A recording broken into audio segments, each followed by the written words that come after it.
Fala pessoal, bom dia, aqui é o Anderson Banhos da Estação da Atração ABR. Mais uma vez, primeiramente agradecer ao Todo-Poderoso Deus, soberano sobre toda a terra e sobre todo o céu. E quero passar nesse vídeo para vocês uma história e também focar sobre os paradigmas e focar sobre um grande rei, o rei Ezequias. 729 anos antes de Cristo, logo depois do reinado de Salomão, alguns reis se passaram sobre a terra, bons reis e maus reis. Lá nos livros de crônicas e reis, você vai ver um pouquinho de relato sobre o rei Ezequias, um grande rei que depois de um pai mau, o rei Acás, que fez coisas ruins, como os outros reis antigos fizeram também, esse grande rei Ezequias, ele fez uma reforma sobre a terra. Antes de tudo, vamos voltar na época de Moisés. Na época de Moisés, quando o povo estava ainda andando no deserto, Deus foi lá e fez uma cobra, uma serpente, para que pudesse ajudar essas pessoas quando fossem picadas. Só que, como sempre, o povo escolhe uma imagem para idolatria. E esse é o maior pecado do ser humano.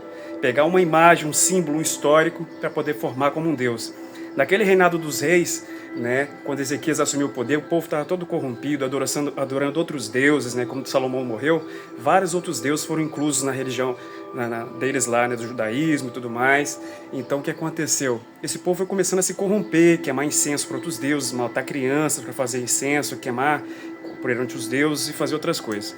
Mas o que eu quero focar para vocês é que Ezequias, ele teve um projeto muito maior. Ele restaurou todo Israel. Ele começou a queimar tudo. Chamou os anciãos, os sacerdotes, juntou tudo e começou a destruir para que todos adorassem primeiramente ao Senhor Todo-Poderoso, ao Senhor nosso Deus. E o tão bacana de Ezequias que ele pegou um povo tão corrompido e foi destruindo aquela cidade todinha, reformando, tirando as estátuas, os postes de ídolos, a cobra mesmo que o próprio Moisés botou para poder curar o povo estava adorando ela, criou com uma imagem de adoração e destruiu também aquela serpente. Então, gente, Ezequias fez uma reforma total naquele reino. O que eu quero levar para vocês é o seguinte: a história vai muito mais além. Às vezes algumas coisas estão muito difíceis para você, você pegou tudo bagunçado, as coisas tudo bagunçado, mas não desista, porque Deus é contigo. Quando você teme a Ele, você prospera cada vez mais. Naquele momento de Ezequias, o que ele podia ter feito? Ele podia ter continuado com o seu reinado, podia ter feito tudo o que ele queria fazer. Que ele tinha todo o reino, toda a glória, o pai dele tinha deixado o relógio, mas não, ele se humilhou perante o Deus vivo, todo-poderoso. Sabe o que ele fez?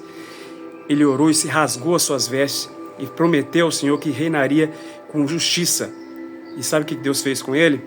Falou: pode falar com o meu rei Ezequias, eu vou fazer o sol voltar 10 graus. O sol voltou 10 graus. Depois desse período chegou um rei Senaqueribe assírio, porque Jerusalém era muito cercada, ele é muito muro, muito alto, então ninguém invadia Jerusalém. Porque Salomão, ele na época dele, ele fez muitos cercos, então ele dominou vários povos. Então Jerusalém naquele momento já era uma cidade muito poderosa, muito rica e muito difícil de invadir. Porém o rei assírio, que era um dos grandes maiores reinos da terra, ele falou: vou pegar esse povo agora, vou destruir. E todos temiam Senaqueribe, porque ele era muito mau. Senaqueribe falou: vou destruir essa cidade. Então o rei Ezequias chorou amargamente, falou: poxa, Senhor, eu fiz tanto trabalho para o Senhor, e agora é tão difícil agora para mim que esse rei vai invadir a nossa cidade. E nada podia destruir os assírios, que eles eram muito poderosos naquela época. Mas nós podemos confiar no Deus Todo-Poderoso, isso é maior do que todas as coisas. Esse Deus falou bem assim: por onde Senaqueribe chegar, ele vai voltar. Ele não vai invadir essa cidade. Sabe o que aconteceu? O anjo do Senhor naquela noite matou 185 soldados. Ali mesmo, entre eles mesmos, se confundiram e morreram em campo de batalha. A Bíblia não relata muito bem sobre essa história, mas o que eu quero dizer para você é que enquanto você tiver fé em Deus, Deus é contigo sempre. Os paradigmas, quando você entra sobre esse assunto, o paradigma é um tema muito complexo, a crença também é muito complexa. Muitas das vezes, você com sua crença, o que vai acontecer? Você vai focar sempre nos problemas. Lembra do paradigma, que é aquele sistema que faz assim: eu vou pela estrada agora, pegar um rumo para a rua, você vai lá e pega sempre aquela mesma estrada. Você cria um hábito, uma rotina, às vezes ela é boa e muitas das vezes ela é ruim. Por exemplo, quando você acorda de manhã, a primeira coisa que você faz é o quê? Escovar os dentes, ou não sei o que você vai fazer, o plano B. Então você tem um paradigma instalado em você, sempre você escolhe uma opção. Isso é um plano, uma programação que é colocado no seu subconsciente, ele não tem o poder de escolher. Assim também, Ezequias não tinha o poder de escolher naquele momento. A única coisa que ele podia dominar era o seu pensamento. Então ele escolheu o quê? Fazer o bem. Então muitas das vezes, quando você estiver naquele plano de decisão, começa a instalar coisas boas, por mais que tenham vindo coisas negativas acerca de reinos anteriores, acerca de arquétipos anteriores, acerca de sua família anterior, do que você foi no passado, começa a mudar o paradigma, começa a mudar o plano na sua mente, começa a ter um grande propósito, crê em Deus, porque Deus é soberano sobre todas as coisas, e graças a Ele nós chegamos até aqui, e sempre se manter perseverante, usando todas as leis a seu favor.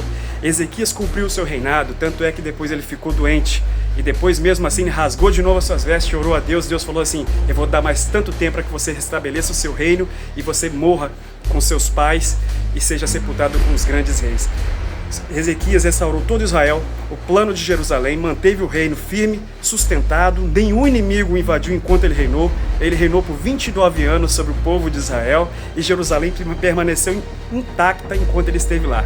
O que eu quero dizer para vocês, enquanto Deus estiver com você, enquanto você confiar em você, começar a armazenar coisas positivas no seu subconsciente, enquanto você crer no Todo-Poderoso, Deus que criou os céus e a terra, nada, nem potestades, nem grandes reinos, nem grandes poderes poderão abalar você, porque você está firme, edificado sobre a rocha, e essa rocha é o nosso Senhor Todo-Poderoso, Criador dos céus e Criador da terra. Deus abençoe você, prosperidade, fique com Deus, e tchau, tchau.